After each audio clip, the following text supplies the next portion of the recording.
Good morning everyone. तो आज हम लोग देखेंगे प्रतियोगिता दर्पण का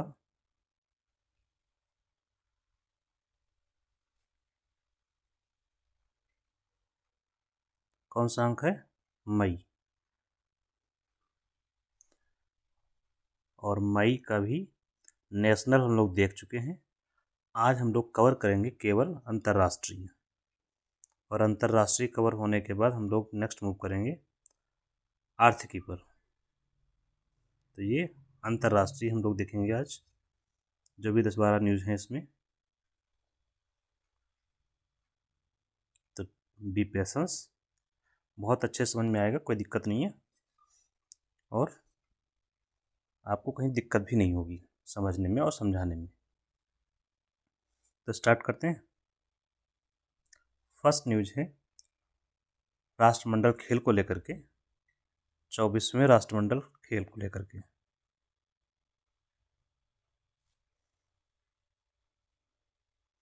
मैं उम्मीद कर रहा हूँ आप लोगों ने राष्ट्रीय देख लिया होगा। नहीं देखा है तो आप लोग देख लेंगे, जो आपके लिए काफ़ी हेल्पफुल होने वाला है।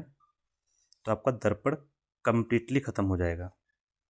तो 24वें राष्ट्रमंडल खेल की मेज़बानी को लेकर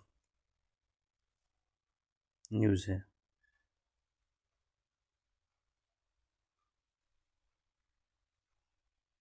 यहाँ पर हमारे लिए जानना आवश्यक है कौन मेज़बानी करेगा, क्या दावेदारी है।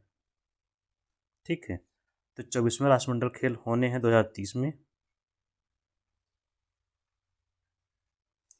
यहाँ नोट में लिख लेंगे साइड में, क्या 2026 में कॉमनवेल्थ कहाँ हो रहा है, स्कॉटलैंड में, ग्लासगो स्कॉटलैंड में हो रहा है। और ये कहाँ है, ब्रिटेन में, ग्लासगो स्कॉटलैंड। ये ब्रिटेन का क्षेत्र है, वहीं पर हो रहा है, यूके में। ठीक है, 26 में वहाँ होना है। तो 4 साल पर आयोजित होता है, तो अब 30 में होगा। तो 26 में जब होगा ग्लासगो में, तो यहाँ पर कितने खेल इसमें सम्मिलित किए गए हैं, केवल 10 खेल। क्यों? क्योंकि बाकी के लिए रिसोर्सेज और सारी समस्याएं हैं, तो 10 खेल इसमें शामिल किए गए हैं। अब हम आते हैं अपने टॉपिक पर। 2030 में राष्ट्रमंडल खेलों का आयोजन होगा 24 में। इसकी मेज़बानी के लिए भारत ने दावेदारी पेश की है। क्या किया? भारत ने दावेदारी पेश की है कि ऐसा है, हमको इसकी मेज़बानी का अवसर दिया जाए। तो न्यूज़ दावेदारी सिर्फ पेश की, अभी मिला नहीं है भारत को 2030 के लिए। तो फ़ायदा क्या होगा इससे भारत का? अगर भारत को ये करने को मिल जाता है, तो बहुराष्ट्रीय खेलों को, बहुराष्ट्रीय खेल कौन से होते हैं, जहाँ बहुत सारे राष्ट्र मिलकर भाग लेते हैं, तो भारत के पास अनुभव हो जाएगा, बहुराष्ट्रीय खेलों को आयोजित करने का अनुभव हो जाएगा। क्योंकि हर चीज़ में एक्सपीरियंस मैटर करता है, चाहे राष्ट्र के स्तर पर हो चाहे व्यक्ति के स्तर पर। तो जब भारत को अनुभव हो जाएगा इसका, तो 2036 की वो जो ओलंपिक होनी है, भारत उसकी मेज़बानी के लिए पेश करेगा। 2036 ओलंपिक को होस्ट करने का इच्छुक है भारत। होस्ट मतलब मेज़बानी, मेज़बानी का मतलब खेल करवाना अपने यहाँ, होस्ट करने का इच्छुक है कौन? हम लोग, कि भैया हो 2036 का ओलंपिक भी हम करवाएंगे। तो इसके पहले अगर हम 2030 में राष्ट्रमंडल खेलों के आयोजन अच्छे से कर लेते हैं, तो 36 में हम कह सकते हैं भाई 30, 29, 30 तक कि हमने भाई राष्ट्रमंडल खेलों का आयोजन अच्छे से किया है, अब 36 वाला भी हमको ओलंपिक का दे दो। ठीक है, अब यहाँ पर कुछ जो महत्वपूर्ण बातें हैं ओलंपिक से जुड़ी हुई, राष्ट्रमंडल से जुड़ी हुई, वो देख लेते हैं। क्या है इम्पोर्टेंट फैक्ट्स। इसकी शुरुआत कब हुई थी राष्ट्रमंडल खेलों की? राष्ट्रमंडल खेल की शुरुआत हुई 1930 में। और आयोजन कहाँ हुआ था? आयोजन हुआ था हैमिल्टन में। ये पूछा जाता है कभी कभार एग्जाम में, तो आपको पता होना चाहिए। हैमिल्टन कहाँ है? हैमिल्टन है कनाडा में। कनाडा की राजधानी ओटावा। और कनाडा कहाँ स्थित है ये तो आपको पता होगा। मैप में एक बार बना देता हूँ विश्व का।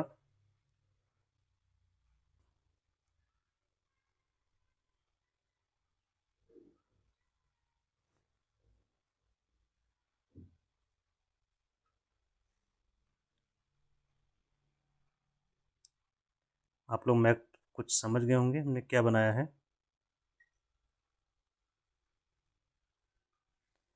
ये अफ्रीका हो गया आपका, ये भारत है ही, ये ऑस्ट्रेलिया हो गया, ये दक्षिण अमेरिका,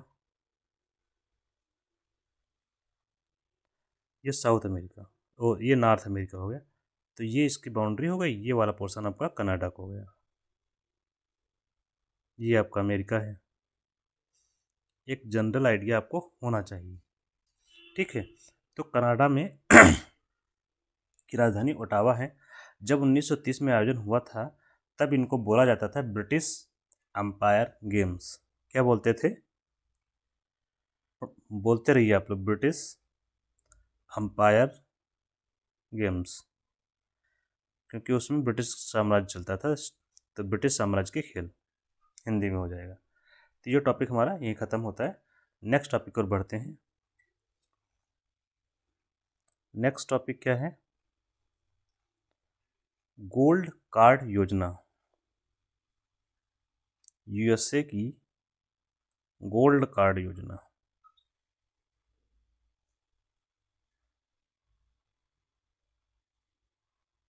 ये क्या है? अमेरिका में आजकल बहुत सारी घोषणाएं हो रही हैं। अगर आप लोग पेपर पढ़ रहे होंगे तो आप देख ही रहे होंगे कि डोनाल्ड ट्रंप महोदय, जो कि कौन है, इनके बारे में बताने की आवश्यकता तो नहीं है। ये हैं यूएसए के प्रेसिडेंट, जो दोबारा बने हैं। अभी इन्होंने शपथ ली है कब? जनवरी 2025 में। शपथ की डेट उनके यहाँ फिक्स होती है। शपथ 20 जनवरी को होती है, ठीक है। जब भी होगी शपथ 20 जनवरी। 4 साल बाद होता है टेंडर इनका। कार्यकाल कितना होता है इनका? अमेरिका के प्रेसिडेंट का कार्यकाल होता है इनका 4 साल। और कोई सिर्फ कितनी बार प्रेसिडेंट बन सकता है अमेरिका में? 2 बार बन सकते हैं। और भारत में जितनी बार चाहो उतनी बार। इंडिया में क्या है? जितनी बार चाहो, डैश 1 2 3 आप बनते जाइए, जितनी बार बन सकते हैं। तो ये जो डोनाल्ड ट्रंप महोदय हैं, इन्होंने ही घोषणा की, ही योजना की, जिसको ये बोल रहे हैं गोल्डन कार्ड योजना या गोल्ड कार्ड योजना। गोल्डन कार्ड नहीं लिखिए, गोल्ड कार्ड लिखिए, ज़्यादा बेटर। गोल्ड कार्ड योजना। योजना क्या है और किसके लिए है, किसकी जगह लेगी? तो पहले हम इस योजना के बारे में जानते हैं थोड़ा सा। आप लोगों ने सुना होगा ग्रीन कार्ड के बारे में। अमेरिका से जुड़ा हुआ कार्ड है, जो माइग्रेंट्स होते हैं वो लेते हैं। उसी की जगह पर इसको लाया जा रहा है, गोल्ड कार्ड को। कारण क्या है इसका और ज़रूरत क्यों है इसकी? तो इसको आप खरीद सकते हैं 50 लाख डॉलर में। ऐसा बताया जा रहा है 50 लाख डॉलर पे करेंगे और आपको ये कार्ड मिल जाएगा। बदले में आप वहाँ पे के स्थायी निवासी हो जाएंगे। और स्थायी निवासी हो गए मतलब रहने लगेंगे, तो इसके बाद आपको वहाँ की नागरिकता का मार्ग भी प्रशस्त हो जाएगा। आपको नागरिकता भी मिल जाएगी। अमेरिका की नागरिकता लोग पाना चाहते हैं तो उसका एक तरीका है। अब देखिए, इसको समझिए। 50 लाख डॉलर इसकी फीस है एक प्रकार से। क्यों? फ़ायदा क्या है? कौन ले पाएगा इसकी इसको कौन ले पाएगा?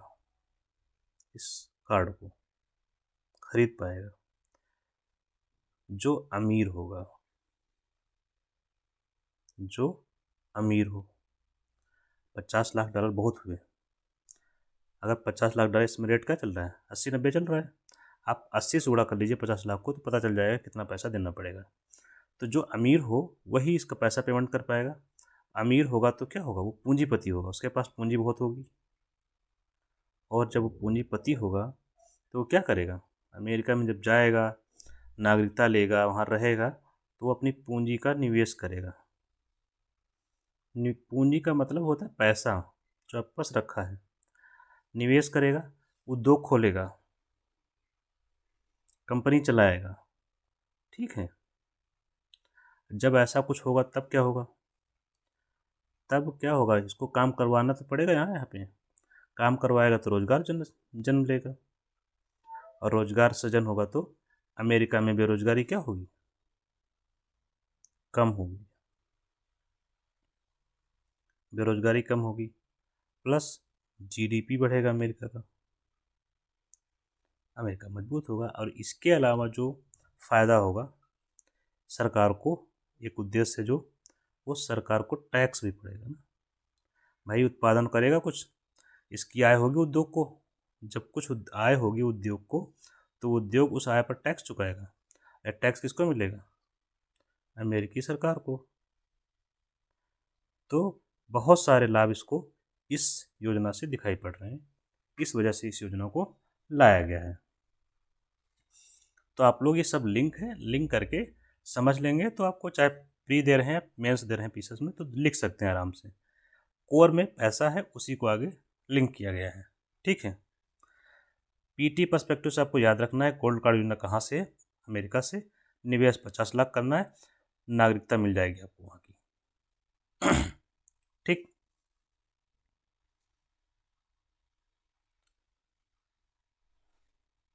नेक्स्ट न्यूज़ है साउथ कोरिया से।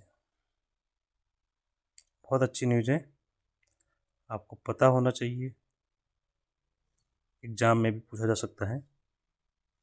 दक्षिण कोरिया के राष्ट्रपति से जुड़ी हुई न्यूज़ है। दक्षिण कोरिया के राष्ट्रपति पर महाभियोग। महाभियोग को इंग्लिश में बोलते हैं इम्पीचमेंट। इंग्लिश भी जानते इंग्लिश भी आप लोग जानते चलिए, क्योंकि वो बहुत हेल्पफुल होता है। इम्पीचमेंट दैट इज महाभियोग। तो समझते हैं वहाँ पर क्या हुआ, महाभियोग क्यों आया। तो पहले घटनाक्रम समझ लेते हैं, फिर देखते हैं। वहाँ के राष्ट्रपति हैं, उनका नाम है यून सुक येओल। यून सुक येओल। येओल तो याद नहीं हो रहा, देवल तो याद कर ही सकते हैं ना, सनी देवल। तो ये सनी देवल वाला नाम है येओल। ये राष्ट्रपति थे। ये दिसंबर का केस है, मामला दिसंबर 2024। ठीक है। इन्होंने क्या किया, दिसंबर 2024 में आपातकाल की घोषणा कर दी। आपातकाल की घोषणा कर दी कहाँ, अपने देश में करेंगे, दूसरे देश में थोड़ी ना करेंगे। आपातकाल की घोषणा कर दी और मार्शल लॉ लागू कर दिया।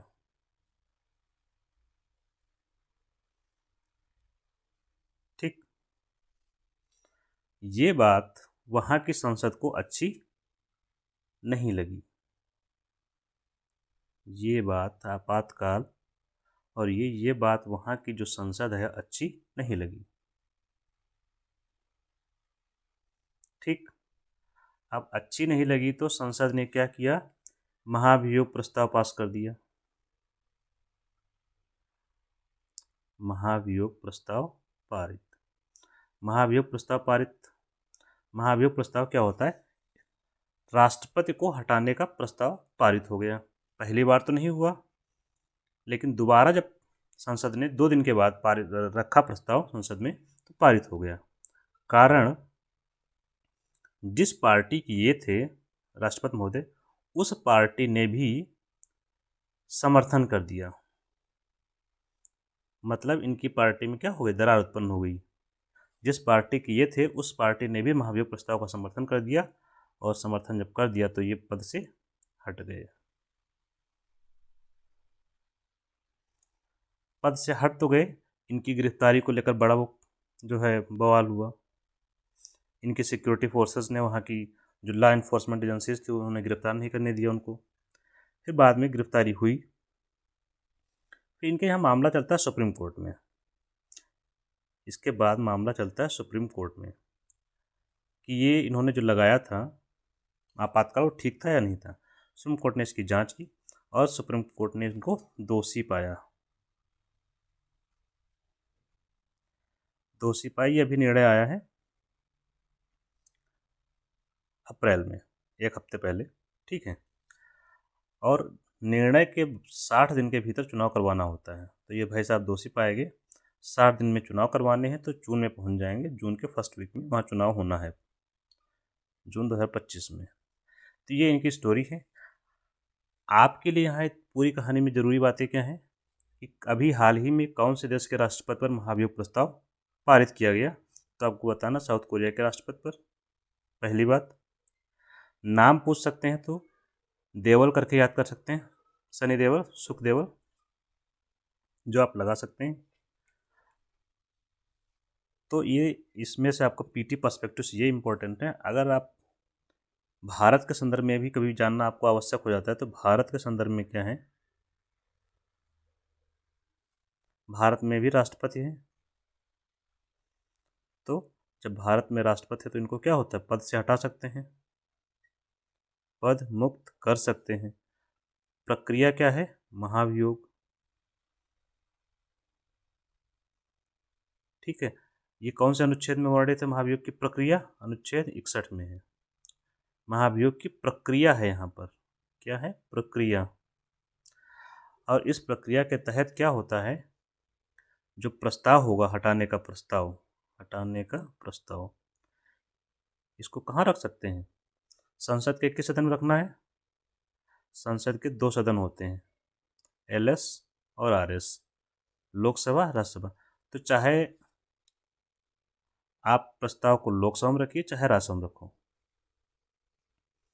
राज्यसभा में मान लीजिए यहाँ आपने रखा, तो ये पास होके यहाँ जाएगा, दूसरे नंबर पे आएगा, यहाँ पास होगा, और यहाँ के पास होने के बाद राष्ट्रपति क्या होंगे, पद मुक्त हो जाएंगे।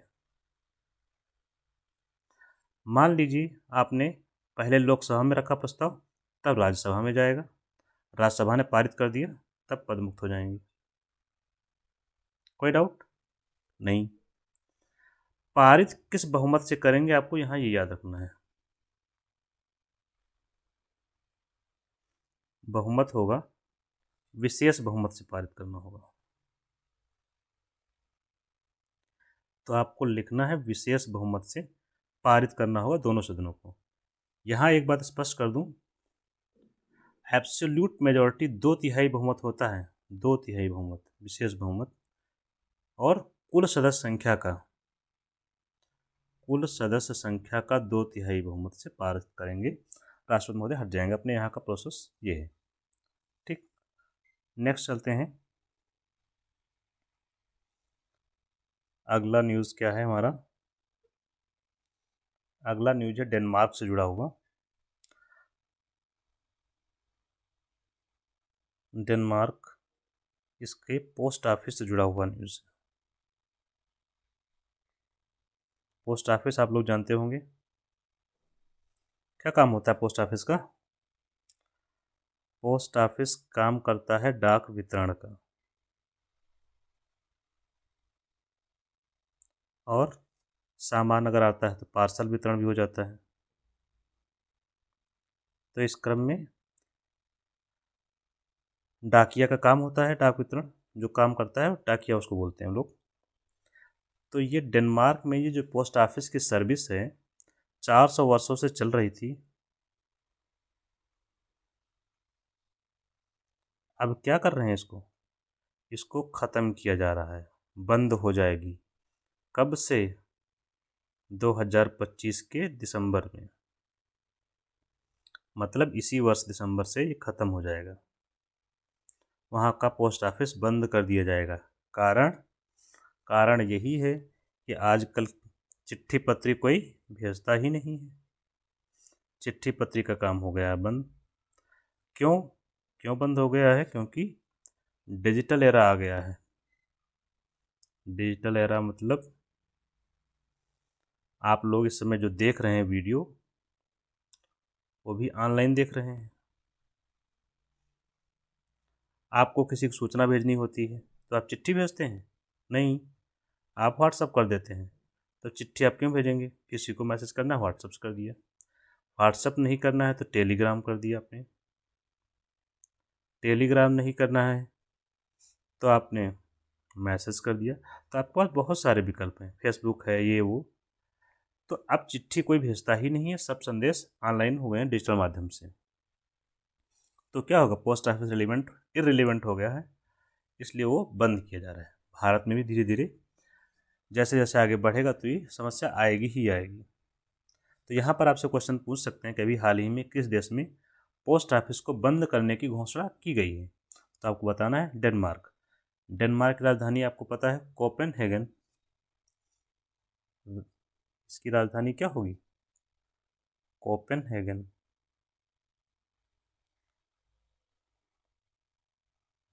इसकी लोकेशन आपको हमेशा पता होना चाहिए। ये यूरोप में है, पहली बात तो ये। मैं यूरोप का मैप बनाता हूँ आपके लिए।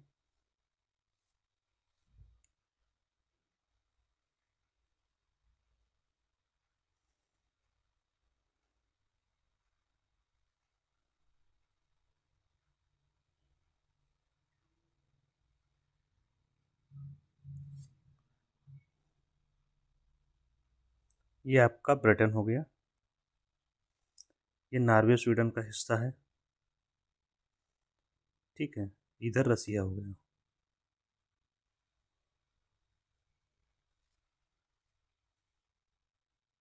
अभी आप लोग शायद इमेजिन नहीं कर पा रहे होंगे, मैं इसको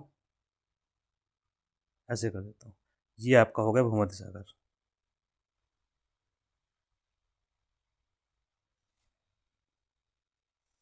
ये हो गया आपका भूमध्य सागर।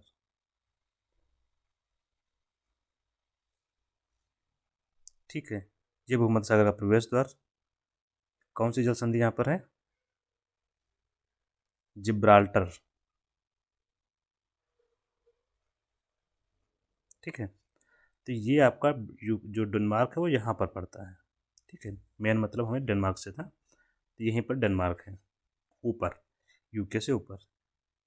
ये आपका उत्तरी सागर हो गया, यहाँ इंग्लिश चैनल हो जाएगा। यहीं पर ही पड़ता है, नॉर्वे के जस्ट नीचे। ठीक, आगे चलते हैं हम लोग।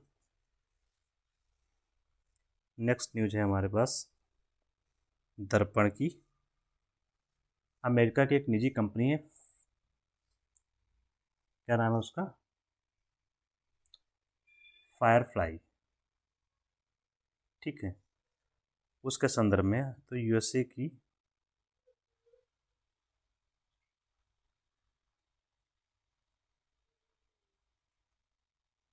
एक निजी कंपनी फायरफ्लाई, इसने क्या किया है? तो अमेरिका की एक निजी कंपनी है फायरफ्लाई।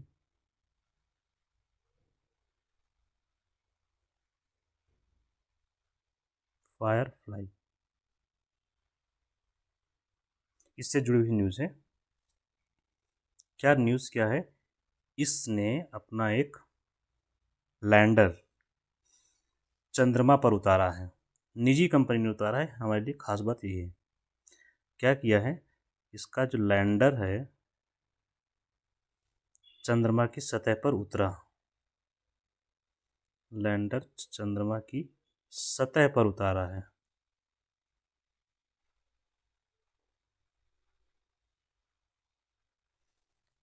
लैंडर, लैंड से लैंडर है, तो ये चंद्रमा की सतह हो गई मान लीजिए।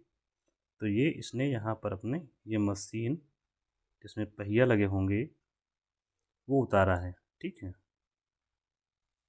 जैसे अभी हमने उतारा था अपने लैंडर को, तो चंद्रमा की ये सतह हो गई जिस पर इसने लैंड करवाया है। जिस लैंड जो करवाया है इसने, इनके लैंडर का जो नाम है, उस लैंडर का नाम है ब्लू घोस्ट। क्या नाम है? लैंडर का नाम क्या है? Blue ghost. घोस्ट का मतलब होता है भूत। Blue BLUEGHOST। इसको इसने चंद्रमा की सतह पर उतारा है। तो आपसे ये पूछ सकते हैं कि लैंडर का नाम क्या है, तो बताएंगे ब्लू घोस्ट है। तो यहाँ पर रहा 14 दिन तक, सक्रिय रहा 14 डेज तक। 14 दिन तक ही क्यों सक्रिय रहा? क्योंकि वहाँ 14 दिनों तक ही सनलाइट मिलती है। क्या मिलती है? सनलाइट।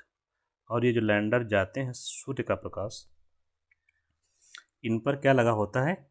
इन पर लगे होते हैं सोलर पैनल, ऐसे करके। और इन सोलर पैनल से क्या मिलती है? सौर ऊर्जा। और ये जो सौर ऊर्जा होती है, इसी से इनके उपकरण चलते हैं। सौर ऊर्जा क्या? विद्युत। ठीक है, विद्युत से ऊपर चलते हैं। तो सनलाइट 14 दिन तक ही मिलती है, इसलिए 14 दिन तक काम किया। इसके बाद ये क्या हो जाता है? खराब हो जाता है। खराब क्यों हो जाता है? तापमान क्या होता है यहाँ पर? बहुत लो हो जाता है। लो का मतलब -250 तक चला जाता है। और उसमें उपकरण काम करना क्या करते हैं? बंद कर देते हैं। इस वजह से वहाँ पर कोई भी जाता है तो 14 दिन तक मैक्सिमम है। 14 दिन, जैसे हम लोगों का जो भी गया था वो काफ़ी 14 दिन तक तो काम नहीं किया, क्योंकि कुछ दिन डिले हो गया था। तो मतलब प्रॉपर टाइम पर पहुँचे तब 14 दिन तक चलेगा। अगर कहीं बीच में पहुँचे तो 7 ही दिन, 6 दिन, 2 दिन ऐसे चलेगा। तो इसने उतारा है। तो ये जो गया लैंडर, इसको लॉन्च किया जाएगा। तो लॉन्च किससे किया जाता है? कोई भी उपकरण लॉन्च किया जाता है तो भेजा किससे जाता है? लॉन्च हम लोग करते हैं रॉकेट से ही। जैसे सैटेलाइट भेजते हैं वैसे ही। तो रॉकेट का शेप आपको पता होगा, ऐसे। और ये आपका रॉकेट होता है। रॉकेट में चरण होते हैं। चरण मतलब फेजेज होती हैं कि ये ख़त्म हो जाएगा, इंजन लगे होते हैं, ये ख़त्म हो गया, फिर ये ख़त्म हो गया, फिर ये। यहाँ पर आपका रखा होता है लैंडर। लैंडर या सैटेलाइट जो भी रखना है वो रख लीजिए यहाँ पे। ठीक। इसी से नीचे इंजन से हवा निकलती है, गैसेस निकलती हैं। हवा क्या? गैसेस निकलती हैं। तो न्यूटन के तृतीय नियम से ये ऊपर बढ़ता है रॉकेट। रॉकेट ऊपर कैसे बढ़ता है? कौन सा नियम लगता है यहाँ पर? न्यूटन का तीसरा नियम। न्यूटन का तीसरा नियम आपको पता है? नहीं? बता देते हैं। क्रिया प्रतिक्रिया का नियम। मतलब ये, कहीं पर एक्शन करोगे तो उसका रिएक्शन होगा। एक्शन रिएक्शन ला जो बोलते हैं। तो यहाँ गैसेज निकल रही इस दिशा में, तो क्रिया इस दिशा में हो रही है, तो प्रतिक्रिया क्या होगा? अपोजिट दिशा में। तो ये रॉकेट ऊपर की ओर उड़ेगा। चलिए, साइंस की जानकारी पर्याप्त हो गई। तो रॉकेट से लॉन्च किया गया था, उस रॉकेट का नाम क्या था, हमें ये जानना जरूरी है। तो उस रॉकेट का नाम था फाल्कन 9। FALCON, falcon 9 rocket. ये जानना जरूरी है, फाल्कन 9 जो रॉकेट है वो किसका है? वो स्पेस एक्स का रॉकेट है। स्पेस एक्स एलन मस्क की कंपनी है, आप लोग जानते ही होंगे। और यही रॉकेट आप नासा भी यूज़ करती है जब कभी लॉन्च करना होता है कुछ, तो इसी रॉकेट से भेजते हैं। अच्छा, रॉकेट से लॉन्च किया गया। किस जगह से लॉन्च किया गया इस रॉकेट को? लोकेशन। किस जगह से? तो लोकेशन क्या है ये आपको भी पता होना चाहिए। लोकेशन है Kennedy space centre, Florida. Kennedy space centre, candy हो गए, Kennedy space centre, space centre. ये कहाँ है? फ्लोरिडा में। फ्लोरिडा, अमेरिका में। वहाँ से इसको लॉन्च किया गया। भारत में हम लोग कहाँ से लॉन्च करते हैं? श्रीहरिकोटा से। कहाँ से भारत में करते हैं हम लोग? अंतरिक्ष में कुछ भी भेजना है भारत को, तो वो कहाँ से भेजेगा? सिर्फ एक ही जगह है भारत में, वो है श्रीहरिकोटा। कभी भी कुछ भी भेजना है आपको, कि जो कुछ भी अंतरिक्ष में भेजा जाना है वो श्रीहरिकोटा से ही भेजा जाएगा। ठीक है। अब ये है आंध्र प्रदेश में। कंपैरेटिव स्टडी करेंगे तो याद रहेगा आपको हमेशा, इसलिए कंपैरेटिव किसी देश का पढ़ रहे हैं तो अपने देश का भी पता होना चाहिए। तो अंतरिक्ष में कुछ भेजना है, हमेशा श्रीहरिकोटा से भेजेंगे, और मिसाइल कभी दागनी है तो उड़ीसा से दागेंगे हम लोग, टेस्ट जो करते हैं चांदीपुर से, ठीक है। तो आगे बढ़ते हैं हम लोग। फाल्कन 9 रॉकेट से लॉन्च किया गया था। ये दूसरा लैंडर है जिसने लैंड किया है वहाँ पर, प्राइवेट लैंडर। ये दूसरा प्राइवेट लैंडर है। सरकारी लैंडर तो अन्य देश की सरकारों ने तो लॉन्च किया है, वहाँ पर पहुँचा दिया है, लेकिन कोई निजी कंपनी ने नहीं पहुँचाया है। तो दूसरा लैंडर है या दूसरी कंपनी है जिन्होंने वहाँ लैंड किया है। इससे पहले कितने देश लैंड कर चुके हैं, मतलब लैंड कितने देश वहाँ अपना विमान उतार चुके हैं, ऐसा समझिए। कितने देशों के लैंडर वहाँ पहुँच चुके हैं, वहाँ हैं। तो सबसे पहले किसने भेजा था? सबसे पहले भेजा है रूस ने। रूस ने कब भेजा था? 1966 में। नाम क्या था मिशन का? Luna mission, LUNA। चंद्रमा को इंग्लिश में लूनर बोलते हैं, लूनर चंद्रमा को बोलते हैं, सॉरी चंद्रमा, इसको लिखना है ऐसे, चंद्रमा को इंग्लिश में लूनर बोलते हैं, उसी से लिया गया लूनर। रूस ने भेजा था 1966 में लूना 9। 9 क्या है? इससे पहले 8 भेजे गए होंगे, इसका मतलब सिर्फ ये है। इसी के 3 साल बाद 1969 में अमेरिका ने भेजा, और जब अमेरिका ने भेजा तो इसी वक्त 1969 में अमेरिका ने क्या भेजा था? अमेरिका के जो अंतरिक्ष यात्री थे,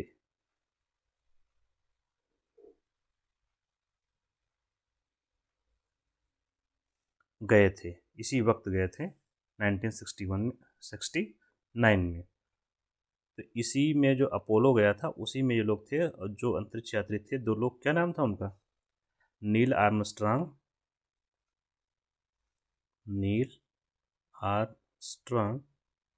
and Buzz Aldrin, Edwin Aldrin, ये 2 लोग थे। तो इसमें सबसे पहला चंद्रमा पर कदम किसने रखा था? इन्होंने रखा था पहला कदम, आर्मस्ट्रांग ने, ठीक। तो अमेरिका 1969 में पहुंचा चंद्रमा पर। इसके बाद चीन गया, यह भी गया है, 2013 में पहुंचा है। और चौथा नंबर किसका रहा होगा? चौथा है हमारा भारत का, जो पिछले साल हम लोगों ने सफलतापूर्वक लैंडिंग पूरा कर ली। और 5वां देश है जापान, 2024 में। तो भारत ने 2023 में किया है, जापान ने 2024 में कंप्लीट कर लिया है वहाँ पर लैंड करके। तो ये आपको याद रखेंगे क्योंकि ये पूछा जाता है। रूस है, अमेरिका है, और इनका जो मिशन है वो पूछ लिया जाता है कभी कभी कि यहाँ पर कब किस देश ने उतारा, या अब तक कितने देश चंद्रमा पर पहुँच चुके हैं। ये आपका हो गया मून। मून के बारे में कुछ खास बात क्या है? ये चंद्रमा क्या है? पृथ्वी का उपग्रह है। तो ये आप नोट कर लेंगे, पृथ्वी का उपग्रह है। कौन सा उपग्रह है? पृथ्वी का उपग्रह है, प्राकृतिक उपग्रह है, पृथ्वी का प्राकृतिक उपग्रह है। और पृथ्वी का एकमात्र उपग्रह भी, पृथ्वी का, क्योंकि एक ही ये है और कोई दूसरा है भी नहीं, एकमात्र उपग्रह। उपग्रह क्या होते हैं? जो ग्रह का चक्कर लगाते हैं। जैसे पृथ्वी को माना जाता है ग्रह, ये है पृथ्वी, इसको मत लीजिए, पृथ्वी हम यहाँ बनाते हैं बड़ी सी, इसको हम क्या करते हैं? पृथ्वी हमारा ग्रह है। और जो उपग्रह होते हैं वो ग्रह के चक्कर लगाते हैं। तो ये हो गया मून, और ये लगाता है इसी के चारों ओर चक्कर। ठीक, क्या करता है? चक्कर। तो पृथ्वी ग्रह है, तो ये क्या होगा? उपग्रह। चूंकि पहले से क्या है, बना हुआ है उपग्रह, तो ये प्राकृतिक है। हम लोग जो उपग्रह भेजते हैं उनको बोलते हैं, इनका आकार आपने देखा होगा, भांति भांति प्रकार के होते हैं, उनमें ये पैनल लगा होता है, सोलर पैनल। इससे उनको ऊर्जा मिलती है, विद्युत बनती है, चलते हैं। तो ये कृत्रिम उपग्रह कहलाते हैं। जो हम लोग रॉकेट से लॉन्च करते हैं वो कहलाते हैं कृत्रिम उपग्रह। कृत्रिम उपग्रह क्योंकि हमने बनाए होते हैं, छोटे छोटे होते हैं, चंद्रमा जितने बड़े थोड़ी ना होते हैं। तो ये अंतर हो गया, उपग्रह दो होते हैं, नेचुरल और आर्टिफिशियल। अब हम आगे बढ़ते हैं। नेक्स्ट 6 नंबर की न्यूज़ क्या है उसकी चर्चा करते हैं। आगे है लोकतंत्र सूचकांक के बारे में, काफ़ी इम्पोर्टेंट टॉपिक है। लोकतंत्र सूचकांक, इंग्लिश में democracy index, DEMOCRACY, democracy index.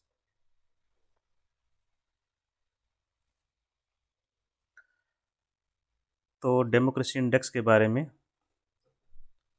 कौन जारी करता है,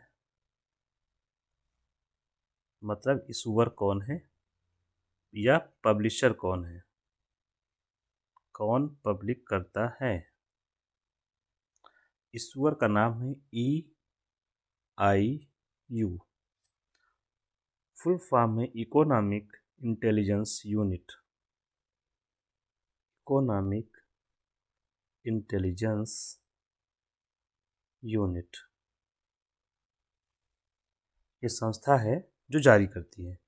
ये संस्था कहाँ पर है? ये है यूके में।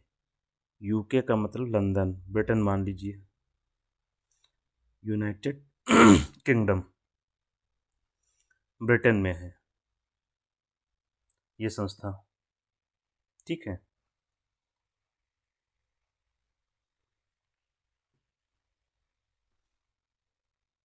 दूसरी बात, इस सूचकांक से पता क्या चलता है? किसी देश के शासन में लोकतंत्र की स्थिति, नाम तो पहले ही लिखा हुआ है, देश के शासन में लोकतंत्र की क्या स्थिति है। लोकतंत्र की स्थिति के बारे में जानकारी मिलती है, सीधी सीधी ये बात है। तो पूरे विश्व में जो देश हैं इन्होंने लिया है 167 देशों के आंकड़े। तो 167 देशों में डेमोक्रेसी की स्थिति क्या है वो उसके बारे में जानकारी हमें इस सूचकांक से मिल जाएगी। ठीक, यहाँ एक बात आपको ध्यान देने योग्य है, लास्ट में लगा हुआ है सूचकांक शब्द, इंग्लिश में डेमोक्रेसी इंडेक्स। इंडेक्स को हिंदी में बोलते हैं सूचकांक। सूचकांक दो शब्दों से मिलकर बना है, सूचक और अंक। जब इंडेक्स लगा होता है अंकों के द्वारा सूचना दी जाती है, मतलब जहाँ कहीं आपको इंडेक्स मिलेगा वो ये बताएगा कि आपको कुछ अंक हैं जिनके आधार पर मेजरमेंट किया जाएगा। जैसे कुछ अंक, जैसे इस केस में डेमोक्रेसी इंडेक्स में 0 से 10 के बीच अंक दिए जाएंगे। 0 से 10 के बीच अंक मिलेगा किसी देश को। ठीक, उसके अंक को देखकर हम पता लगा लेंगे कि कोई कहाँ पर डेमोक्रेसी ज़्यादा है और कहाँ पर खतरे में है। ठीक है।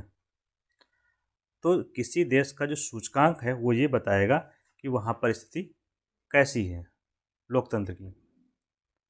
तो यहाँ 0 से 10 के बीच में है, तो सबसे अच्छा देश वहाँ कौन सा होगा? तो जिसके अंक 10 आएंगे, मतलब 10 में 10 लाएगा। एक देश है जिसके नंबर आए 10 में 10, तो ये क्या होगा? यहाँ डेमोक्रेसी सबसे अच्छी, बेस्ट। और जिसकी आएंगे 0 वो देश क्या होगा? एकदम बेकार देश। खराब डेमोक्रेसी, तब वहाँ का जो लोकतंत्र है ठीक नहीं है, खराब है। तो जहाँ भी आप इंडेक्स पढ़ते हैं वहाँ पर इस चीज़ को ध्यान दीजिए कि इंडेक्स है तो इंडेक्स कितने नंबर का है, कहीं 10 का मिलेगा, कहीं 100 का मिलेगा। तो देख लीजिए कि सूचकांक है तो कितने नंबर का है, उसी के आधार पर निर्धारित होगा कि किसकी स्थिति क्या है। तो 10 वाला सबसे अच्छा, वेरी गुड, और ये वेरी बैड। समझ गए सूचकांक। आपको बताया कि किसी देश का नंबर 10 आया तो आप कहेंगे बहुत अच्छी डेमोक्रेसी है, किसी का नंबर अगर 0 है बहुत खराब है, एकदम घटिया डेमोक्रेसी है वहाँ पे। ठीक, इस अंक के आधार पर किसी देश को जो मिलेंगे इसके बीच में 0 से 10 के बीच में जो देश है उनको 4 कैटेगरी में बांटा गया है। कितनी कैटेगरी में? 4। कितने अंक मिलेंगे? हम अंक नहीं लिखेंगे क्योंकि उसकी ज़रूरत है नहीं आपको। कैटेगरी आपको पता होना चाहिए कि 4 कैटेगरी कौन सी हैं जिसमें ये बांट रहे हैं।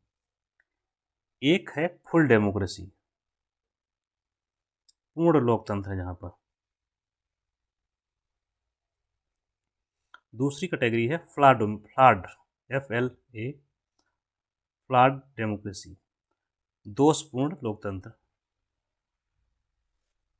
थर्ड है हाइब्रिड रिजीम,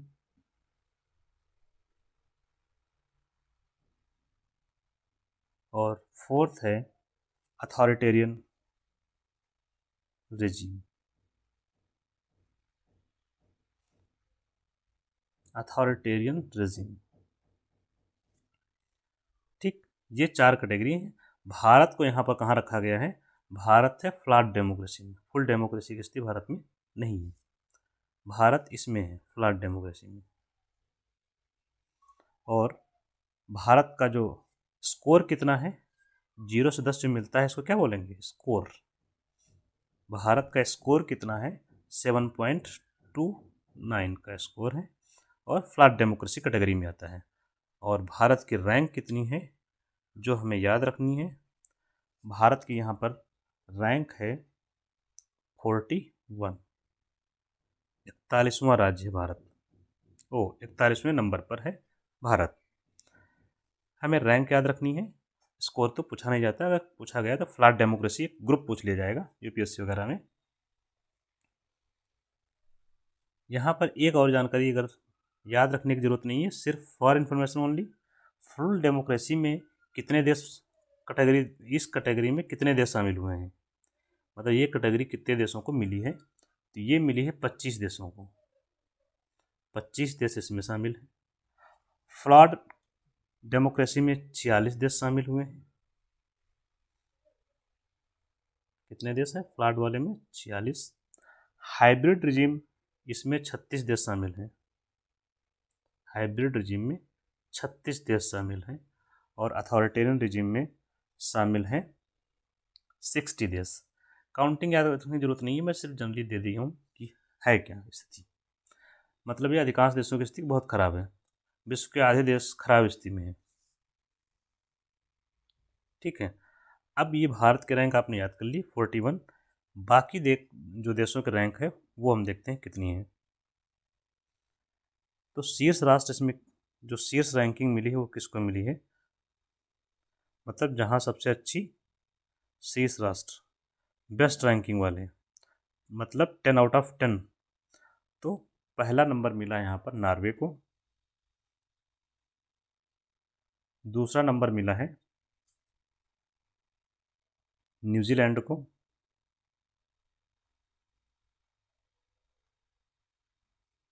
और तीसरा नंबर मिला है स्वीडन को। ठीक है, और सबसे खराब कैटेगरी में है खराब परफॉर्मेंस, मतलब 0 वाले।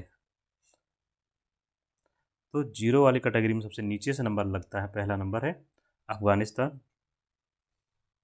तो अफगानिस्तान में कौन सी गवर्नमेंट है? अथॉरिटेरियन गवर्नमेंट है, लोगों से पूछा ही नहीं जा रहा है, वोटिंग करवाते ही नहीं हैं। दूसरा नंबर अपने पड़ोस का म्यांमार देश है, और तीसरा नंबर है आपका उत्तर कोरिया, उत्तरी कोरिया। याद कर लेंगे, रैंकिंग पूछी जाती है। ठीक है, यहाँ पर ये जो सूचकांक हमने पढ़ा अभी, तो जब भी आप पढ़ेंगे तो आपको कोई भी इंडेक्स आता है तो वहाँ सूचकांक मिलेगा। तो 0 से 10 या 0 100 होगा, उसके आधार पर तय होगा कि किसी देश की स्थिति किस सूचकांक में कितनी है। कोई भी सूचकांक पढ़ रहे हैं उसमें याद रखना है। जब ये सूचकांक तैयार किया जाएगा तो उसके लिए कुछ पैरामीटर्स होंगे कि ये नंबर कैसे तैयार हो रहे हैं, किसी देश को कौन सा नंबर दिया जाएगा उसके लिए कुछ पैरामीटर्स होंगे। ठीक है, पैरामीटर मतलब सूचक, सूचक कह सकते हैं, जिनके आधार पर तैयार किया जाता था। पैरामीटर क्या होंगे, 4-5 पैरामीटर होंगे। तो यहाँ पर कितने हैं, 5 पैरामीटर्स हैं।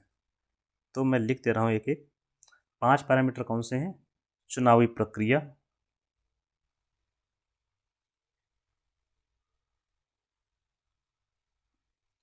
एंड बहुलतावाद।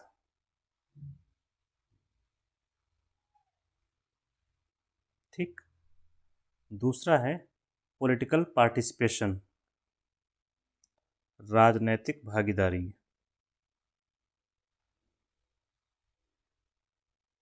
लोग कितना पार्टिसिपेट करते हैं वोटिंग में, मतलब वोट कितने लोग देने जाते हैं, चुनाव में खड़े कितने लोग हो रहे हैं, ये हो गया पॉलिटिकल पार्टिसिपेशन।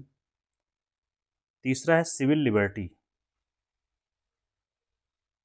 सिविल लिबर्टी को बोलते हैं नागरिक स्वतंत्रता। नागरिकों को कितनी स्वतंत्रता प्राप्त है, बोलने की, रहने की, बहुत सारी स्वतंत्रताएं जो हमें मिली हुई हैं फंडामेंटल राइट्स में। चौथा है पॉलिटिकल कल्चर कैसा है, राजनीतिक संस्कृति, पॉलिटिकल कल्चर। और पांचवा और अंतिम है गवर्नमेंट की जो फंक्शनिंग है वो कैसी है।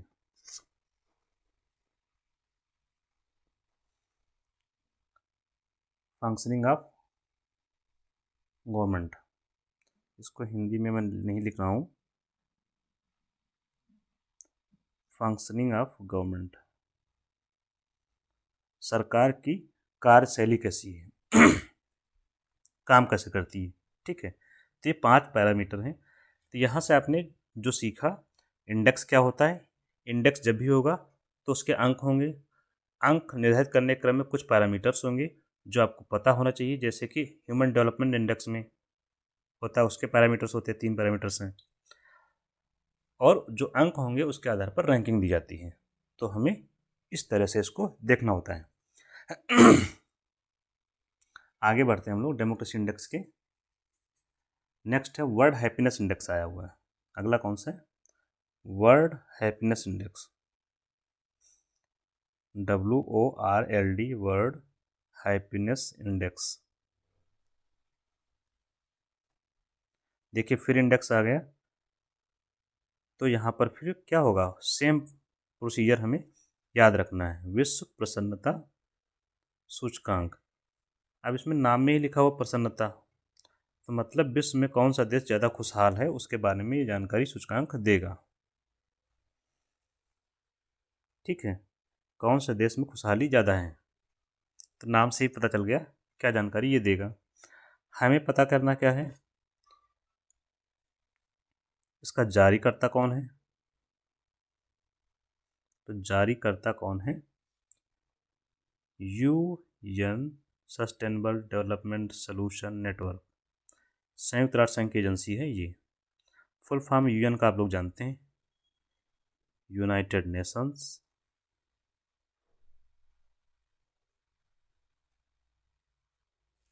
सस्टेनेबल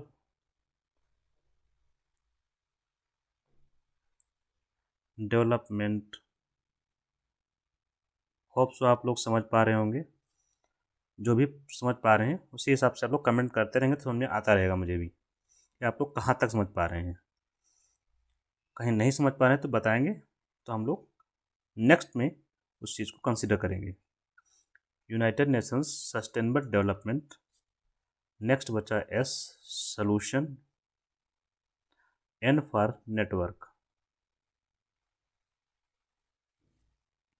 तो संयुक्त राष्ट्र संघ की एक एजेंसी है इसका नाम ये रहा। इसकी स्थापना के बारे में, संयुक्त राष्ट्र संघ के बारे में जानते ही होंगे आप लोग। जारीकर्ता ये है, ठीक। क्या जारी करते हैं? वर्ल्ड हैप्पीनेस रिपोर्ट जारी की, उसी में इंडेक्स है। तो कभी कभी पूछ लिया जाता है ये रिपोर्ट कौन जारी करता है, तो आपको बता देना है कि भाई यही जारी करते हैं। वर्ल्ड हैप्पीनेस रिपोर्ट ये जारी हुई है, इन्होंने जारी की, और उसी रिपोर्ट में ये इंडेक्स भी है। तो दो बातें आपको एक साथ पता चल गई यहाँ पर, ठीक। कब जारी किया गया? तो जारी किया है 20 मार्च को। अब ये 20 मार्च को ही क्यों जारी किया गया?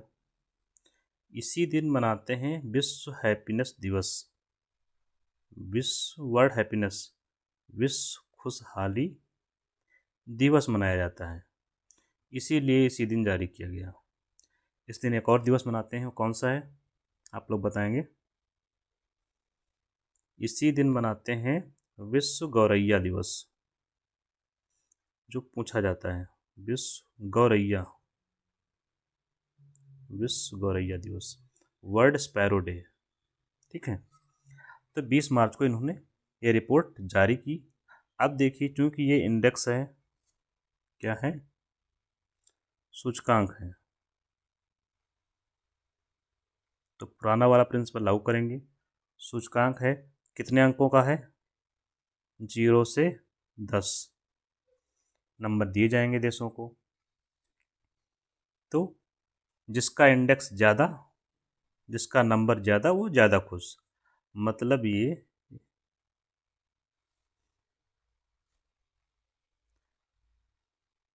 जो 0 से 10 अंक, तो ये कम खुश, कम खुश, ये ज़्यादा खुश। इसका मतलब क्या हुआ? 0 वाला कम खुश रहेगा, 10 वाला ज़्यादा खुश, या सबसे ज़्यादा खुश, हाईएस्ट खुश रहेगा। इसका मतलब ये हुआ कि जिसका सूचकांक ज़्यादा, सूचकांक ज़्यादा तो खुशी ज़्यादा, यही तो रिलेशन बना। जिसका सूचकांक ज़्यादा उसको खुशी ज़्यादा मिलेगी। अब इसको समझना है। मान लीजिए कोई देश है ए, कोई बी और कोई सी। इसको 8 नंबर मिले, इसको 5 नंबर मिले, इसको 6 नंबर मिले, तो इसमें कौन ज़्यादा खुश होगा? 8 वाला ज़्यादा खुश होगा, उसके बाद 6 वाला ज़्यादा खुश होगा, सबसे लास्ट में 5 आएगा, ठीक। ये सूचकांक होगा, 0 से 10 अंकों का होता है, इसी के बीच नंबरिंग होती है। और सूचकांक है, सूचकांक बनाने के लिए जो मानक हैं, पैरामीटर्स, आपको पता होना चाहिए कितने पैरामीटर्स हैं। मानक क्या हैं इसकी? मानक इन्होंने बनाए हैं 7। हम चर्चा उनकी नहीं करेंगे, आप इतना याद रखें, 7 मानकों के आधार पर 0 से 10 अंक दिए जाते हैं, जिसमें 0 अंक वाला सबसे कम खुश होता है और 10 वाला सबसे ज़्यादा खुश होता है। अब हम आते हैं भारत की स्थिति के बारे में। भारत की स्थिति क्या है? तो भारत की जो स्थिति है उसको नंबर मिली है, रैंक क्या है भारत की? भारत की रैंक है 118, याद रखेंगे हम लोग। भारत को जिसमें रैंक मिली है 118 रैंक मिली है। और आपको जानकर हैरानी होगी कि चीन 68 रैंक पर है, नेपाल 92 है, और पाकिस्तान 109 रैंक पर है। मतलब ये कि ये तीनों, चीन, नेपाल और पाकिस्तान जो हैं, हमसे ज़्यादा खुश हैं, ठीक है। यहाँ पर खुशी क्या है? हमसे ज़्यादा है, भारत से ज़्यादा है यहाँ पर खुशी, ऐसा इस सूचकांक का मानना है। तो कभी आता है तो याद रखना कि भारत से ऊपर ये देश हैं, हमें बेसिकली याद ये रखना है। अगर याद कर सकते हैं तो अच्छी बात है, सो फार सो गुड। नहीं याद है तो याद रखना है कि भारत से ज़्यादा खुश लोग वहाँ पर हैं, ठीक। कैटेगरी देख लेते हैं, शीर्ष देश कौन से हैं और लास्ट वाले कौन से हैं। शीर्ष देश मतलब ज़्यादा खुशी वाले, सबसे ज़्यादा, हाईएस्ट हैप्पीनेस वाले देश कौन से हैं? सबसे ज़्यादा खुश, तो घटते क्रम में हम लोग लिखेंगे। सबसे ज़्यादा खुश पहले नंबर कौन है? फिनलैंड। ये सारे देश जो होते हैं डेमोक्रेसी, हैप्पीनेस, ये सब आपको स्कैंडिनेवियन कंट्रीज़ के होंगे, यूरोप के, जो ऊपर का शीर्ष है, नॉर्वे, स्वीडन, फिनलैंड जैसे देश। तो यहाँ पहला नंबर है फिनलैंड का, दूसरा नंबर है डेनमार्क का, और तीसरा नंबर है आइसलैंड। ये तीनों ही देश वहीं पर स्थित है जहाँ पर हम डेनमार्क को बताए थे। शीर्ष देश हो गए। सबसे खराब वाले, खराब देश मतलब जहाँ खुशी कम है, लोएस्ट खुशी, तो सबसे नीचे वही आएगा, अफगानिस्तान। अफगानिस्तान। और दूसरा नंबर है सियरा लियोन। ये सबसे दुखी देश कह सकते हो, जहाँ सबसे कम खुशी है, मतलब दुखी ज़्यादा है। तो सबसे लास्ट वाला याद रखेंगे, अफगानिस्तान, जो पूछा जाता है। ठीक है, अब हम चलते हैं अगले टॉपिक पर। One of the most important topic in the international. Topic का नाम है हथियार खरीद फरोख्त की रिपोर्ट।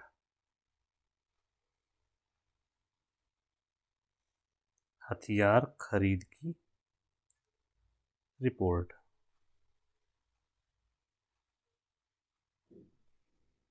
ठीक है, विश्व स्तर पर जो हथियारों की खरीद बिक्री होती है उसकी रिपोर्ट है।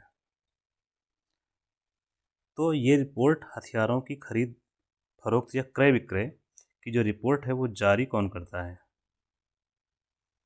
जारी करता है सिप्री, SIPRI। कौन जारी करता है? सिप्री। सिप्री जारी करता है, तो इसका होगा फुल फॉर्म। फुल फॉर्म क्या है? S for Stockholm, I for international. कभी कभी फुल फॉर्म पूछ लिया जाता है तो आप लोग याद रखेंगे। Stockholm International Peace research institute.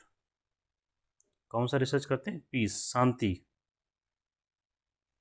Peace Research institute.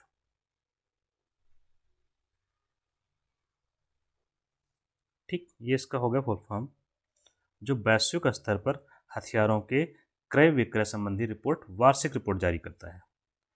नाम में ही पता है एक संस्था कहाँ की है? स्टॉकहोम से है। कहाँ की है ये संस्था? सरकारी संस्था नहीं है, हमेशा याद रखना है, स्टॉकहोम से है। आपको पता होना चाहिए कि स्टॉकहोम कहाँ पे है। स्टॉकहोम राजधानी है कौन से देश की? स्वीडन की। कहाँ की राजधानी है? स्वीडन की। आप लोग जब ऊपर मैप देखते होंगे, ये ऐसा यूरोप के ऊपर, इधर रूस है,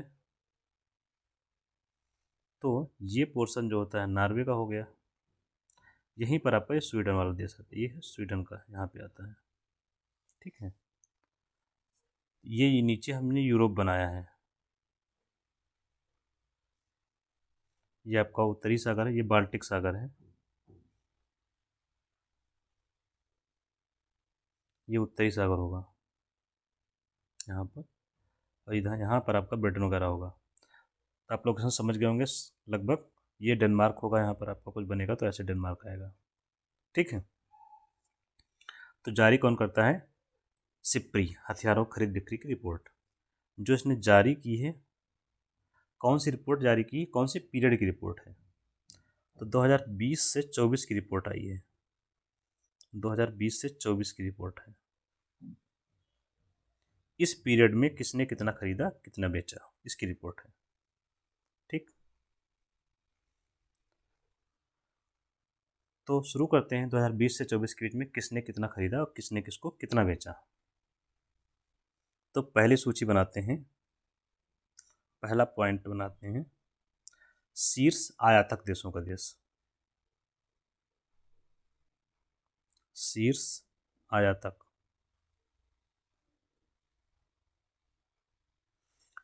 देश कौन से रहे? क्या आयात करने वाले?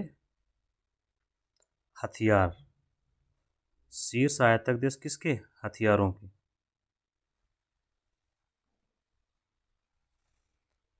तो पहला नंबर है यूक्रेन का, क्योंकि वार चल रहा है यूक्रेन का रूस से, तो स्वाभाविक सी बात है सबसे अधिक इंपोर्ट कौन करेगा? यूक्रेन। सबसे अधिक अभी तक कौन करता था? भारत करता था। तो भारत आ गया दूसरे नंबर पर। यहाँ याद रखेंगे, उलटफेर हुआ है इसलिए पूछा जा सकता है। तो सबसे बड़ा आयातक यूक्रेन और दूसरे नंबर पर भारत। तीसरे नंबर पर आ गया है कतर।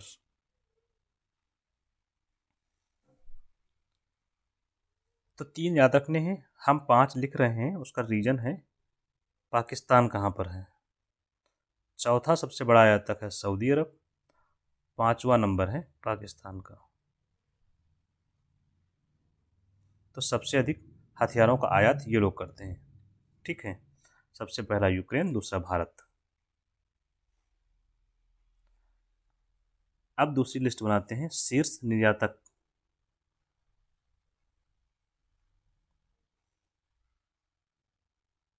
देश। शीर्ष निर्यातक देशों में पहला नंबर है अमेरिका का, दूसरा नंबर है फ्रांस का, तीसरा नंबर है रसिया का,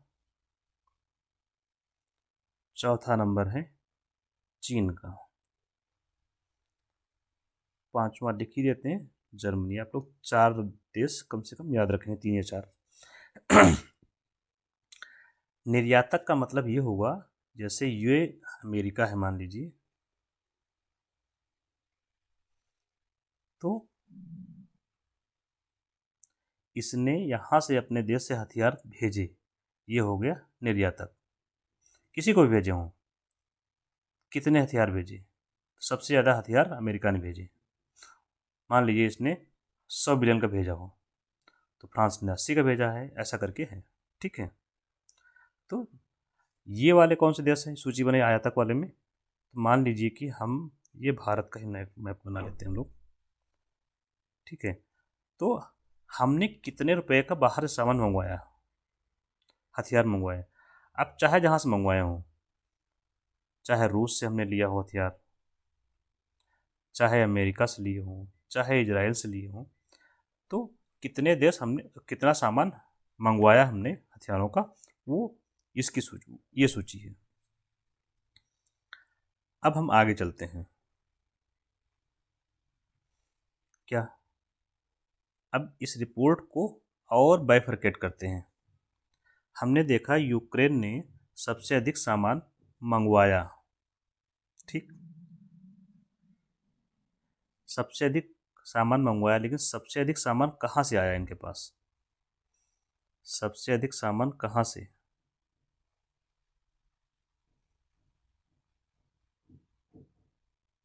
सबसे अधिक कहाँ से हथियार मंगाए इसने? तो सबसे अधिक हथियार यूक्रेन ने मंगवाए अमेरिका से। 45% हथियार इसने मंगवाए हैं अमेरिका से। ठीक, वैसे है दूसरा नंबर भारत है, तो भारत के बारे में भी हो जाएगा। क्या? सबसे ज़्यादा कहाँ से मंगवाया हमने? सबसे ज़्यादा कहाँ से, कौन से देश से हथियार सबसे ज़्यादा हमने मंगवाए? तो सबसे ज़्यादा मंगवाया सप्लायर हमारा है रसिया से। कहाँ से? रूस से। 36% हमने हथियार मंगवाए हैं रूस से। और दूसरे नंबर पर हमको किसने सप्लाई किया है? फ्रांस ने। भारत को फ्रांस ने सप्लाई किया 33% सामान। और तीसरे नंबर पर है इजराइल। ये याद रखेंगे तीनों देश। 13%, क्योंकि अमेरिका का नंबर यहाँ कहीं नहीं है। तो भारत को सबसे अधिक आपूर्तिकर्ता हथियारों के कौन है? पहला नंबर रूस का है, दूसरा फ्रांस और तीसरा इजराइल का है। ठीक, तो 82% के आसपास यही हो जाएगा। कितना परसेंट हो गया जोड़ लेते हैं। 6 3 9 3 12 2, 3 1 4 3 7 1 8, 82% हम 3 देशों से लेते हैं, तो 3 देश ही हमारे लिए ज़रूरी हैं यहाँ से हमने मंगवाया। ठीक, अभी यहाँ पर जो पूछने लायक है कुछ चीज़ें, जैसे अमेरिका जो है ये शीर्ष निर्यातक राष्ट्र है, तो ये चलिए खैर हमारा इतने डेटा पूछा जाता है एग्जाम में, तो इतनी चर्चा करते हैं, ज़्यादा चर्चा नहीं करते हैं। ठीक है, इसी से हम टॉपिक ख़त्म करते हैं। एक चीज़ यहाँ पर मैं बताना चाहूँगा चीन के बारे में, ये और यहाँ ये पाकिस्तान है, ये आप ध्यान रखें, कभी कभी पूछ लेते हैं। अब यहाँ जैसे पाकिस्तान ने जो है आयात किए हैं, तो सबसे ज़्यादा इसने कहाँ से मंगवाया सामान? सबसे ज़्यादा कहाँ से मंगवाया? जैसे भारत ने सबसे ज़्यादा कहाँ से मंगवाया? रूस से। तो सबसे ज़्यादा कहाँ से मंगवाया? पाकिस्तान ने कहाँ से मंगवाया? तो सबसे ज़्यादा पाकिस्तान ने मंगवाया चीन से। 81% हथियार पाकिस्तान चीन से लेता है, ये बात याद रखेंगे। वहीं दूसरी ओर जो चीन है अपना जो निर्यात करता है सबसे ज़्यादा, चीन निर्यात करता है सबसे ज़्यादा कौन से देश को? चीन सबसे अधिक निर्यात करता है पाकिस्तान को। आप लोग समझ गए होंगे। तो महत्वपूर्ण बात यह है, शीर्ष आयातक राष्ट्र याद रखेंगे 3 4, निर्यातक याद रखेंगे। दूसरी बात, तीसरा यूक्रेन का सबसे बड़ा सप्लायर है 45%, अमेरिका। परसेंटेज आपको याद रखने की जरूरत कहीं नहीं है, देश याद रखने हैं आपको। भारत को सबसे अधिक सामान कहाँ से आता है? रूस से, फिर फ्रांस और फिर इजराइल से। पाकिस्तान को सबसे अधिक सामान कहाँ से मिलता है? चीन से। चीन अपना सामान सबसे अधिक कहाँ भेजता है हथियार? पाकिस्तान को। ठीक है, तो ये इसके समीकरण हो गए। नेक्स्ट टॉपिक हम लोग चलते हैं अब। नेक्स्ट टॉपिक है यूरोपीय आयोग के अध्यक्ष, उनकी भारत यात्रा हुई है। यूरोपीय आयोग की अध्यक्ष ये भारत यात्रा पर थी, इनका नाम क्या है?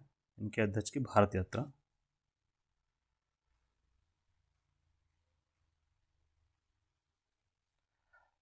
तो इनके अध्यक्ष का नाम पहले पता होना चाहिए, उर्सुला। देखिए, सारे पूरा नाम याद करने का प्रयास कभी मत करिए, विदेशियों के वो याद नहीं होते हैं, और नाम होते हैं बहुत सारे याद करने। तो उर्सुला वान डेर लेन, तो कुछ शब्द पकड़ के काम चला लिया करिए। जैसे यहाँ पर उर्सुला वान करके याद कर लेंगे, तो उर्सुला वान वहाँ की अध्यक्ष हैं, ये भारत यात्रा पर आई थी अभी। कभी कभी नाम पूछ लिया जाता है कि हाल ही में यूरोपीय आयोग के अध्यक्ष भारत यात्रा पर थी, उनका नाम क्या था? तो उर्सुला वान। लेन याद करें, नहीं लायन याद कर लीजिए यहाँ से। तो हाँ, यहाँ पर हमारे लिए इतना ही ज़रूरी है। इन आई थी तो फ्री ट्रेड एग्रीमेंट की बातचीत चल रही है एक्चुअल में, एफटीए की वार्ता चल रही है। वार्ता का मतलब बातचीत हो रही है। एफटीए का फुल फॉर्म पूछा जाता है कभी कभी, तो इसका मतलब है free trade agreement. Free trade agreement, इसकी बातचीत चल रही है। कभी कभी एफटीए के टाइप होते हैं, जैसे सेपा, CEPA, इसका फुल फॉर्म पूछा जाता है। तो C for comprehensive,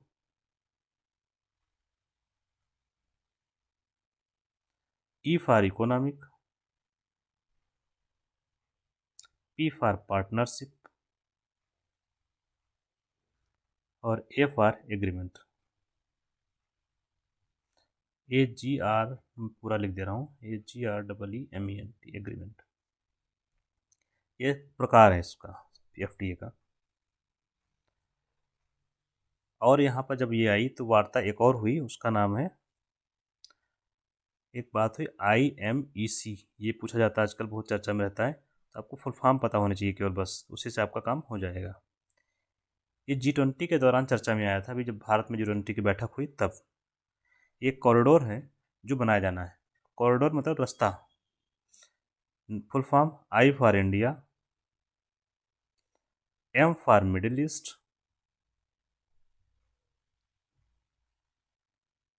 E for Europe,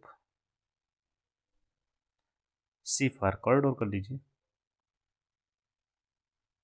ये इकोनॉमिक कॉरिडोर है, India Middle East Europe economic corridor. तो ये जल और स्थल दोनों से होकर गुजरेगा, जल और स्थल, भारत से यूरोप को जाने का रास्ता, जो कहाँ से जाएगा, मिडिल ईस्ट से होते हुए जाएगा। तो एक मैं आपको बता देता हूँ क्या है रास्ता, ये हो गया, ठीक। ये आपका यूरोप है यहाँ पर, ये आपका इंडिया हो गया, यहाँ से रास्ता मिडिल ईस्ट, और ये यहाँ से यहाँ पर। तो इंडिया, ये हो गया मिडिल ईस्ट, ये हो गया आपका यूरोप। तो ये देखिए यहाँ पर क्या है, ये समुद्र है, हिंद महासागर। तो ये जलमंडल से, मतलब जल से यहाँ पर रोड बनेगा, स्थल, फिर आगे जल। तो जल और स्थल मार्ग को जोड़कर बनाया जाएगा ये मार्ग, ताकि यहाँ से क्या हो, सामान हम आसानी से भेज सकें। यहाँ से सामान जाएगा आराम से, यहाँ पहुँचेगा, यहाँ से सामान बना हुआ आराम से वापस आएगा हमारे पास। तो ये व्यापार को आसान करने के लिए कॉरिडोर की संकल्पना की गई है अभी G20 वाली बैठक में, जब भारत में हुई थी अभी, ठीक है। फुल फॉर्म आपको याद रखना है, बेसिक मतलब आप लोग समझ गए हैं, ज़्यादा PhD नहीं करनी है। एक और यहाँ पर एक चर्चा में शब्द रहा इनका, two state theory. Two state theory कभी कभी पूछ लिया जाता है कि टू स्टेट थ्योरी किस संदर्भ में चर्चा में रहता है। टू स्टेट थ्योरी का समर्थन भारत ने भी किया है और यूरोपीय कमीशन ने भी किया है। टू स्टेट थ्योरी कुछ नहीं है, इजराइल और फिलिस्तीन है। मतलब ये कि यूरोपीय आयोग और भारत दोनों मानते हैं कि दो देश बनाए जाएं, एक इजराइल बन जाए, फिलिस्तीन, बात खत्म हो, संकट का समाधान हो जाए। तो टू स्टेट थ्योरी आपसे पूछता है तो सिंपली आप बताइए इजराइल अलग और फिलिस्तीन अलग देश बन जाए, यही है टू स्टेट थ्योरी, ठीक।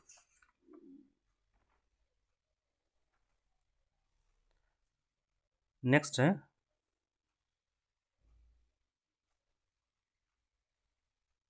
रायसीना संवाद।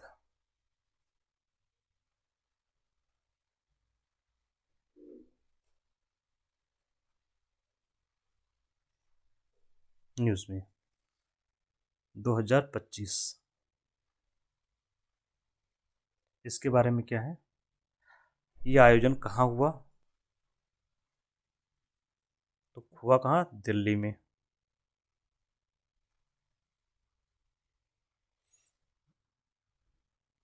किसने किया आयोजन, तो आयोजन में दो लोग भागीदार हैं, भारत का विदेश मंत्रालय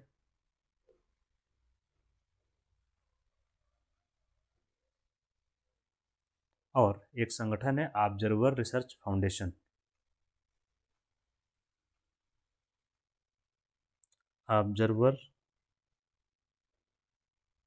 रिसर्च फाउंडेशन,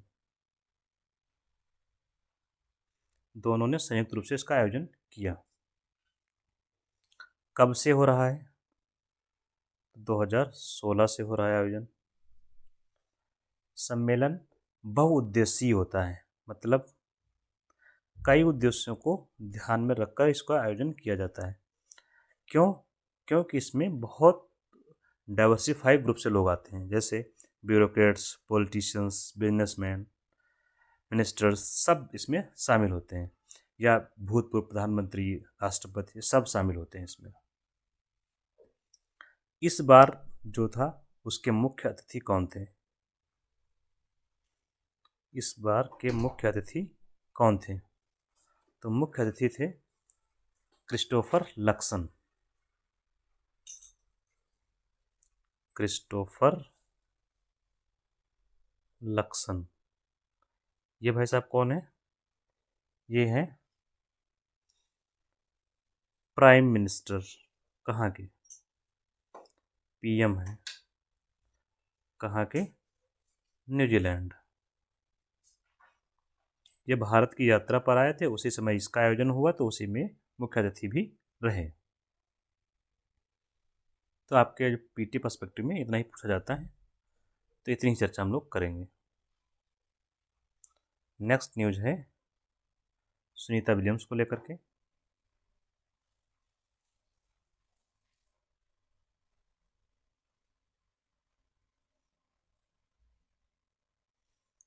और एक व्यक्ति और है, बुच विल्मोरे। बुच विल्मोर, ये दो लोग चर्चा में क्यों हैं? सुनीता विलियम्स का नाम आप लोगों ने सुना होगा।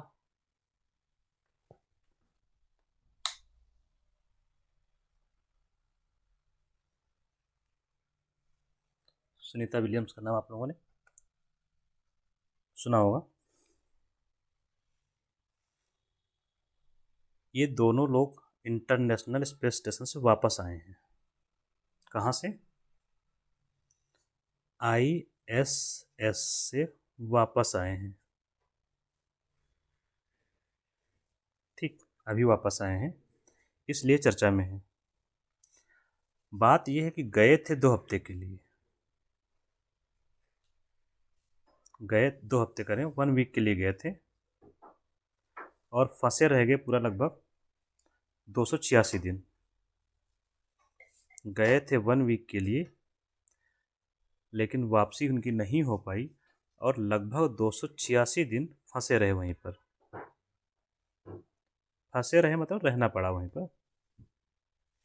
क्यों? क्योंकि इनको जो भेजा गया था लेने के लिए रॉकेट, वो ठीक से काम नहीं कर पाया, तो इनको बिना लिए ही बीच में वापस आ गया था, इसलिए उनको वहीं पर रहना पड़ा। ठीक है, तो अब इनकी वापसी हुई है मार्च में, इसलिए ये न्यूज़ में है।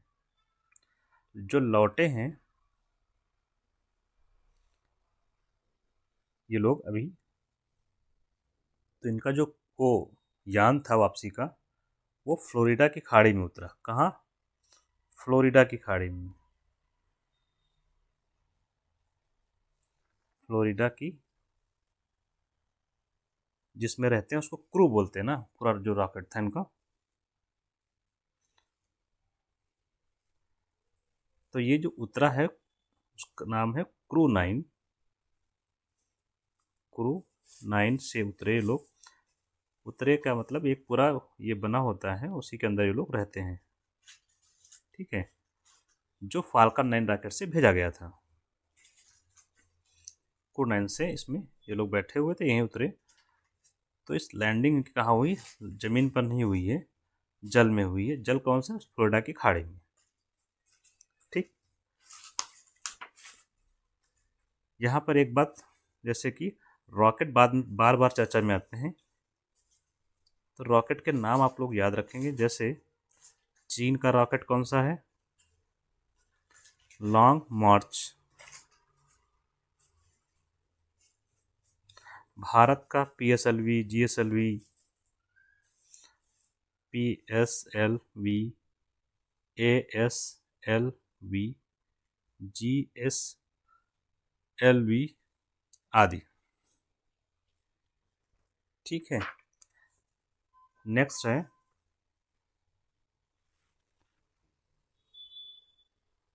12th news. मॉरिशस की यात्रा पर गए थे भारत के PM की मॉरिशस यात्रा।